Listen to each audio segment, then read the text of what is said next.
Hey guys, it's the Gundam Boy, and I haven't posted in a little bit because I'm totally going down the Minecraft hole, and I would like to revisit a weapon that I think I disrespected, because when I went down my leveling up journey for all my gear, and trust me, there's a lot of weapons that I don't like, but Stalwart was there. He was there for me, like a son I never owned. For context, there was a old video I did like a year ago on the Forgotten Primary, and I definitely wasn't in favor of this weapon at the time, but I think that was because I was mostly unfamiliar with it, and I'm not afraid to say that I was wrong on this weapon. It's pretty good. Now, if you're unfamiliar with the Stalwart, it basically is a light pen machine gun. Why is the muzzle flash so off-centered? Which its combat role is send a shit ton of bullets downrange. Taking a look at its stats, we can see that the Stalwart has at least 90 ballistic damage with a durable of 22. Now, this gun has a lot of bullet, as it has 250 in each mag. Now, this is a very easy weapon to get your hands on. You only have to be level 1, so congratulations for starting the fucking game. Let's break down the basics of this weapon. We have a light armor pen weapon in the support weapon slot. Oh, but Gundam Boy, what the f***, man? We never the gun, it's supported the slot. Democracy's backhand.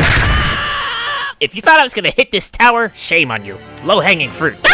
See, I would have agreed with you a long time ago if I was like, why am I going to bring a light pen weapon in my support weapon slot? But there's a good reason. In the past, we didn't have that many weapons that would pair really well with the Stalwart, and as a day 2 Helldiver, we didn't have none of this extra gear. Because it was only until April 11th, 2024 that we got the Democratic Detonation Warbond. Remember, this is Ancient Eruptor, before it had Heavy Pen. And this is where the problem with this comes in. As a weapon that heavily supports the primary combat role of killing chaff, it'll always be a strange weapon to try and fit into your loadout. In the modern day of Helldivers, not nearly as a problem, as you have things like Torture, Eruptor, Crossbow, Plasma Accelerator Rifle, all to pair with the Stalwart. Now, if you're a super mid-maxer when it comes to your gear, it won't make sense to bring Stalwart and things like Liberator Carbine, but I like a lot of bullets, so fucking do it. We have to keep in mind, though, when you have only light penetration, you are very constricted to killing certain types of enemies and having to focus weak points. Not a problem if you're gonna mulch a bunch of hunters in the open, but when you start facing off with the heavier units, you're gonna feel this weapon really struggle. Since it takes the place of a support weapon slot, you will need to bring some form of anti-tank to keep yourself safe, as there are a few enemies that the Stalwart can't face off with. Worse right. Now, the playstyle of this weapon is very simple, and it can be summed up in a few words. Point at the big squishy weak point and pull the trigger. Now, something that helped me enhance my gameplay even further with the Stalwart is actually setting up the key binding to change its RPM. Right, you can find a button on that controller. Of course, with the higher RPMs, you're gonna have way more recoil. Now, this makes it less ideal for going up against targets at long range, as your bullets will spray everywhere. Going completely prone should be enough to negate all recoil, but if you're moving between cover, lower RPMs make it easier to shoot while moving. But it doesn't just make it more accurate, it also conserves more ammo, especially if you're heavy on the trigger like I am. Now, the Stalwart does heavily cover chaff-related enemies, but if you're still worried about heavy units, just keep in mind you still have 3 stratagem slots open, and a variety of anti-tank tools at your disposal. Pick your favorite bomb and just But let's take a look at how this weapon fares on every battlefront. Starting on the Illuminate front, we can find that the Stalwart fits pretty damn well here, as it sits as a counter against the massive hordes of voteless. Whether you're firing it at a high fire rate or a low one, the Stalwart counters these guys hard. You don't even have to aim for their head, you can just take them out at the legs and let them bleed out and you can finish the mission. Oh!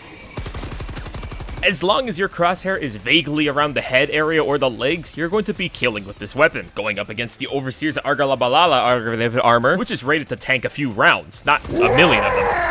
And since its ergonomics is so high, it means it can even keep up against elevated Overseers. With the way they fight, there's a lot of opportunities to dish out max damage. Going up against the flesh mob, the Stalwart actually performs pretty damn well. It takes about half a mag to kill one, but it will take a lot of your attention to kill. Facing off with one flesh mob is enough. Going up against 2 is going to be a bit bananas. Now, an enemy that you're going to need a hard counter for is going to be Harvesters. Now, I know someone in the comment is going to be going, Oh, but Gundam Boy, there's a finger in my ass. And say aim for the eye because it has AP2, but that's a lot more challenging when the entire horde is right on top of you. I'm sure someone has been able to pull it off. I'm just saying, for everybody else out there who's a casual player, it's probably not going to be that good. And an enemy that the Stalwart can't face off with is actually the Squeagle. As long as you have an AP2 weapon, you should be able to face off with it. But if you bring an all AP2 loadout, you're kind of buns. And while I don't have any footage to showcase it, against the Appropriators, it can actually perform pretty well, with the only real threat still being things like Harvesters. Both the Gatekeeper and the Velociraptor are very weak to the Stalwart, as you can shoot through their shield and kill their pilot.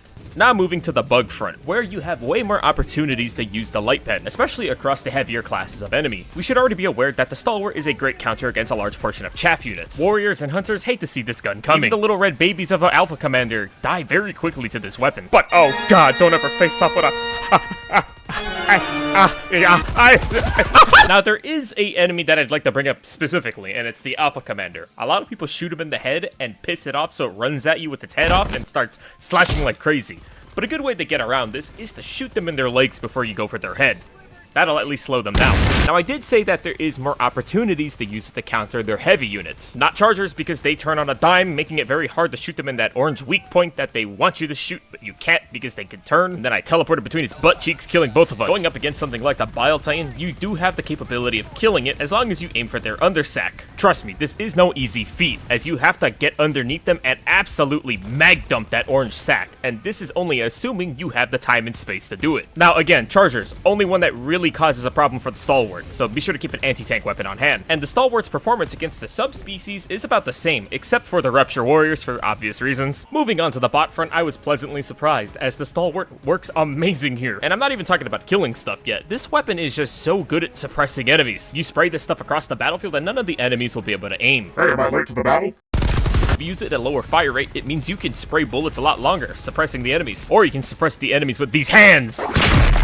The Stalwart doesn't have a lot of enemies that it has to worry about, with the only real threats to you and your Stalwart being the heavier class of enemies. Now, enemy units like Hulks require you to have some heavy counter, as it's not reliable to get behind them and shoot them in the back. They turn really fast once they're aggro. One of my favorite pairings to take the Stalwart with on the bot front is the Eruptor, because if you don't mind cranking that soldier boy, you'll be able to take down Hulks with no problem. And there is quite a bit of enemies that require heavier weapons to deal with on the bot front. We'll have gunships, war striders, and even factory striders. Or even Vox engines, but they're a lot easier to kill. But assuming you're not on the cyborg front, all three of the enemy units brought up all have no light pen weak points, which means at least medium pen is required to counter them all. So overall, with the quirks of the Stalwart, it can work as long as you have the gear to support it. So why don't we take a look at a few options that I personally enjoy for taking for each front. If I was going up against the bugs, I'd prefer to use something like the crossbow, as it allows me to get those bug holes or even blow up a bunch of enemies in a big group that the Stalwart can't hit through. As enemies pile up on each other, the Stalwart won't penetrate. Now, it is totally up to you on how you build your stratagems, because you have a lot of options, but I prefer the counter-heavy units. Rocket pods, rail cannon strike, orbital precision, anything to help really target those big guys. For your secondary slot, you could use your typical ultimatum or pistol, but if you want to be able to abuse the weak points on chargers, you can also take the Stinker stim pistol, since the re-educator will keep them temporarily gassed. Going up against the Illuminate, I would recommend at least using the Plasma Accelerator Rifle to help counter Harvesters, as they are probably one of the more bigger nuisances you'll face off with, because, you know, they could one-shot you with a laser. But you don't need to heavily lean into a certain type of gear here, because the Stalwart basically counters them all. Now, when it comes to the bot front, I would heavily lean into red stratagems that are built for countering heavy units, as War Striders can make games very exhausting. I would use a Ruptor or Plasma Accelerator Rifle in my primary slot, Ultimatum or the Missile Pistol to counter gunships and War Striders, and then the Thermite or the Giga Nades. I didn't give the Stalwart enough chances, because back then I felt like that weapon just didn't make any sense to use, but now it's actually pretty damn good. It's just lacking the supporting gear to bring it with. I think if we had more specialized gear like the Eruptor or even the crossbow, like a primary grenade launcher, I think we could see the weapon perform pretty damn well. Hope we get more unique primary weapons that allow us to bring out this fun gun, because I don't know what I'd do without it if I had to level up crossbow and Eruptor without it. But that is the end of the video. I just want to say thank you guys for watching the video. Be sure to like, comment, and subscribe, and be sure to hype that video up so other Helldivers can see that the Stalwart is worth it. And remember guys, you are a Stalwart. 40k Warbond!